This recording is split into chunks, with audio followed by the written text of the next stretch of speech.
Halo sahabat Didi Jabang Jember, saya Dr. Inke, spesialis psikiatri atau kedokteran jiwa.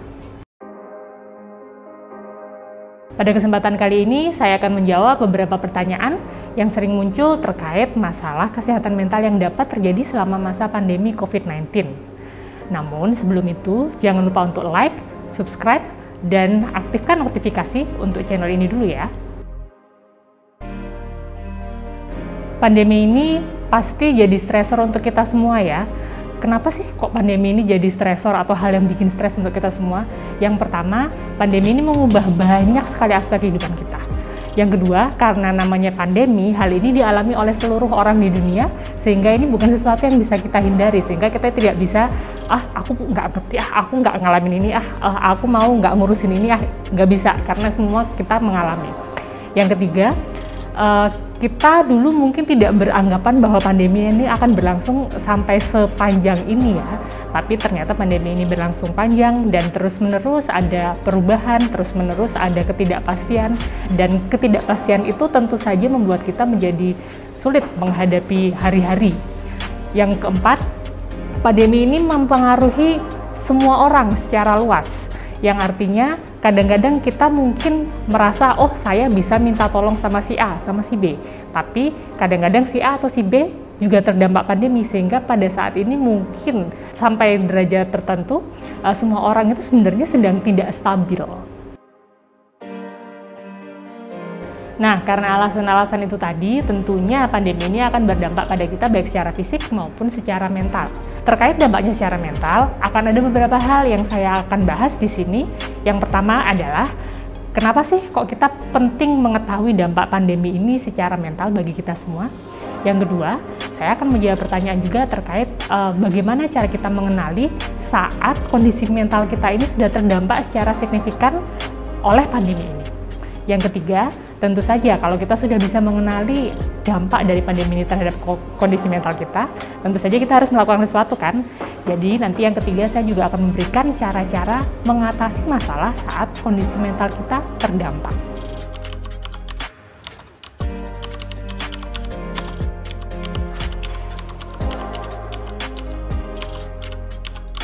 Nah, pandemi ini dampaknya terhadap kesehatan mental kita adalah bahwa saat mental kita itu bermasalah, kita akan mengalami yang namanya disfungsi respon imun atau disfungsi respon kekebalan.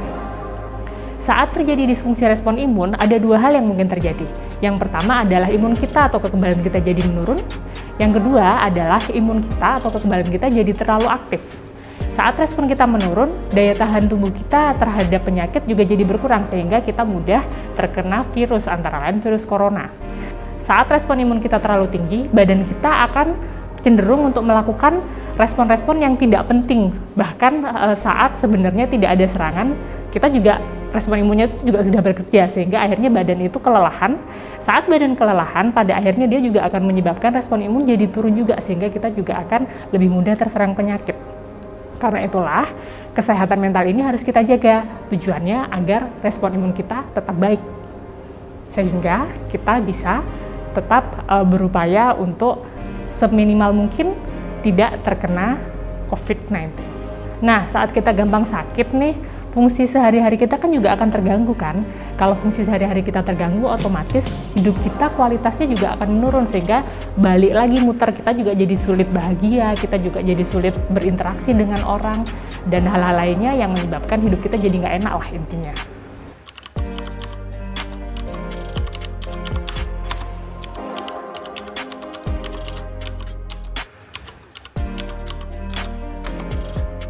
Seperti yang saya katakan tadi, suka atau tidak suka, kesehatan fisik maupun mental kita pasti terdampak ya akibat pandemi ini.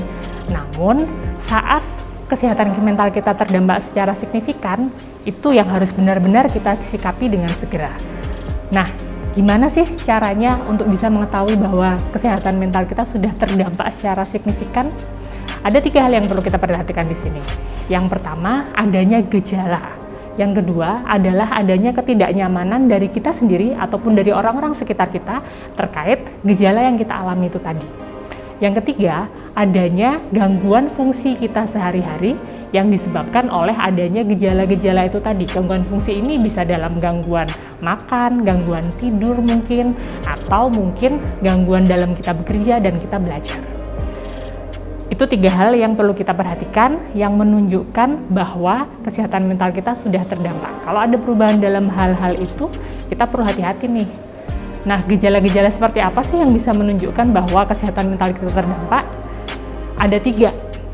Gejala pertama adalah gejala terkait perilaku.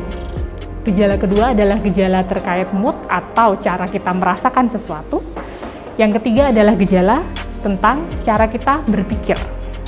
Pada anak-anak yang tentu saja mereka juga kehidupannya berubah karena sekarang mereka harus sekolah online dan sebagainya, umumnya mereka mungkin akan lebih menunjukkan gejala-gejala yang sifatnya perilaku atau gejala yang sifatnya mood, karena mungkin anak-anak tidak terlalu bisa memverbalisasikan atau menyatakan apa yang mereka pikirkan dengan langsung jelas. Gejala perilaku bisa muncul dalam bentuk perubahan pola makan, perubahan pola tidur, juga perubahan cara kita, perubahan keinginan kita untuk merawat diri. Misalnya jadi malas mandi, malas keluar, malas bersosialisasi, atau mungkin bisa juga malas belajar mungkin kalau anak-anak, atau kalau sudah bekerja jadi malas bekerja, seperti itu. Gejala yang kedua adalah gejala mood. Mood yang berubah bisa dalam bentuk jadi lebih mudah sedih, lebih mudah khawatir misalnya, lebih mudah uring-uringan, lebih mudah marah, itu perubahan mood. Gejala yang ketiga adalah perubahan dalam cara kita berpikir. Cara kita berpikir gini bisa dalam bentuk perubahan konsentrasi. Jadi bisa saja misalnya pekerjaan yang sebelumnya kita bisa kerjakan dengan cepat jadi lambat karena kita loadingnya lama. Atau kalau anak sekolah biasanya dengan cepat dia bisa menyelesaikan tugas-tugasnya, jadi kesulitan menyelesaikan tugas-tugasnya atau nilai akademisnya menurun.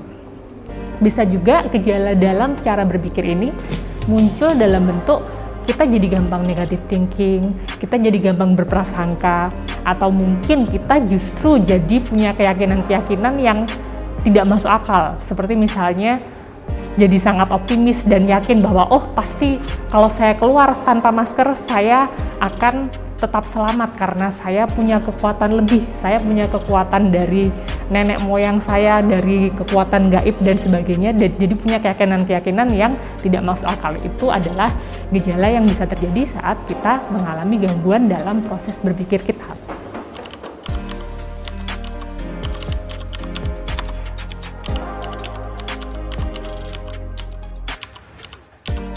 Nah, saat gejala-gejala, terus ketidaknyamanan dan gangguan dalam fungsi sehari-hari itu muncul, apa sih yang harus dilakukan untuk mengatasinya?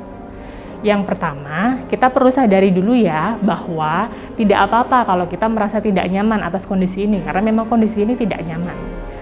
Ketidaknyamanan itu kadang-kadang merupakan tanda bahwa kita harus mengubah sesuatu agar kita selanjutnya bisa menjadi nyaman lagi dan selanjutnya kita bisa tetap bertahan. Nah, saat ketidaknyamanan itu kok terus-menerus, kok menetap, kok jadi sangat mengganggu, ada hal-hal yang bisa kita pertimbangkan untuk lakukan agar bisa mengatasinya. Yang pertama, be flexible. Artinya, jangan mempertahankan pola-pola lama. Terbukalah bahwa kondisi sekarang ini sudah berubah dan terbukalah untuk menyusun kebiasaan-kebiasaan baru, membentuk gaya hidup yang baru, mungkin mencoba hobi yang baru, agar kita tetap bisa bertahan melewati situasi ini. Yang kedua, be scientific. Artinya, buatlah keputusan-keputusan Anda itu berdasarkan apa yang ada, berdasarkan data yang akurat. Jangan membuat keputusan-keputusan berdasarkan asumsi, berdasarkan katanya, berdasarkan rasa takut yang tidak berdasar, karena biasanya keputusan-keputusan seperti itu adalah keputusan yang kurang baik dan ujung-ujungnya malah mempersulit diri kita sendiri. Yang ketiga, be present, artinya pikirkanlah apa yang Anda hadapi sekarang, fokuslah pada apa yang Anda hadapi sekarang. Jangan terlalu banyak berpikir tentang aduh kalau aku gini, nanti jangan-jangan aku gini. Atau berpikir tentang, coba ya dulu aku gini, nanti pasti sekarang aku nggak bakal kayak gini. Kalau kita terlalu banyak berfokus pada masa lalu atau kita terlalu banyak mengkhawatirkan pada masa depan, itu kita akan menanggung beban yang sebenarnya itu tidak ada. Jadi fokuslah pada apa yang ada sekarang dan hadapi sesuai apa yang Anda harus hadapi pada saat ini. Live here and now. Cara yang keempat, be consistent. Saat Anda memulai sesuatu yang baru, saat Anda membentuk kebiasaan-kebiasaan yang baru, jangan mudah menyerah untuk tetap mempertahankan kebiasaan itu. Jangan, coba satu kali, kayaknya nggak bisa, terus habis gitu, coba lagi yang lain, coba lagi yang lain, terus menerus seperti itu tanpa ada tempo tertentu untuk Anda mencoba kebiasaan itu agar bisa konsisten. Karena kalau kita terus-menerus mengubah kebiasaan kita dengan terlalu cepat, perubahan itu sendiri akan jadi stresor buat kita, yang akhirnya malah membuat kita jadi semakin kelelahan dan terus-menerus berubah tanpa ada hasil yang baik. Kadang-kadang ada hal-hal yang harus dilakukan secara berkala dan harus dilakukan dalam waktu tertentu baru bisa menunjukkan hasilnya. Jadi, konsistenlah dengan perubahan-perubahan baik yang Anda buat. Nah, saat Anda sudah melakukan semuanya itu dan Anda tetap kesulitan mengalami kondisi yang Anda hadapi saat ini, yang terakhir bisa kita lakukan adalah Anda harus ingat untuk memanusiakan diri Anda sendiri. Memanusiakan diri Anda sendiri itu maksudnya gimana sih? Manusiakan diri kita sendiri itu maksudnya kita menyadari bahwa kita ini manusia. Manusia bisa salah, manusia punya keterbatasan, sehingga saat kita punya keterbatasan dan kita tidak bisa mengatasinya, jangan ragu-ragu untuk minta bantuan. Minta bantuan bisa dari sekitar Anda, orang-orang di sekitar Anda, bisa juga kalau orang-orang di sekitar Anda juga saat itu tidak memungkinkan untuk membantu, jangan ragu-ragu untuk minta bantuan pada tenaga profesional kesehatan mental, baik psikolog ataupun psikiater.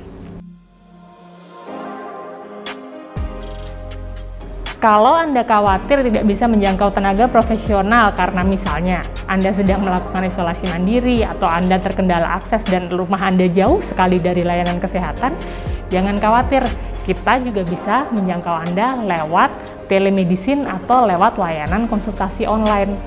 Yang penting Anda cari informasi sebaik-baiknya dan gunakan informasi yang Anda punya itu dengan sebaik-baiknya. Oke, demikian penjelasan dari saya kali ini. Selanjutnya, kita mau bahas topik apa lagi ya di channel YouTube ID Jember Official?